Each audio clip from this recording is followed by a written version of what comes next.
आपण बटाटे रोज खातो, पण यापासून असा हेल्दी नाश्ता बनवलाय का? नाही ना? तर चला मी तुम्हाला रेसिपी सांगते कसा बनवायचा तो. 4 बटाटे घेतले, कापून उकडत टाकले.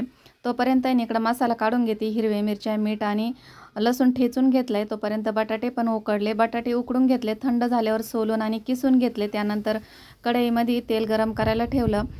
जिऱ्याची फोडणी दिली आहे आणि कांदा परतून घेतला मीठ टाकून. त्यानंतर आहे ठेचलेला मसाला टाकला, थोडीशी हळद टाकली आणि बटाटे चांगले परतून घेतले. त्यानंतर थंड होण्यासाठी ठेवले आणि इकडे आहे ना गव्हाचं पीठ मळून घेतलं होतं मी पोळ्यांसाठी. तेच पीठ घेतलं आहे पोळ्यांचंच.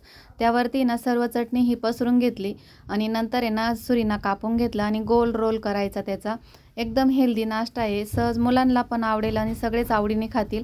बघा असे रोल बनवून घ्यायचे. सर्व रोल बनवून घेतले मी एका पोळीचे. त्यानंतर हाताने प्रेस केले आणि तव्यावरती ना तूप टाकून आहे ना खमंग असं भाजून घेतलं आणि गरमागरम सॉसबरोबर खायला घेतला. कसं तुम्ही बनवलाय कधी असा नाश्ता? बनवला असेल तर कमेंटमध्ये सांगा.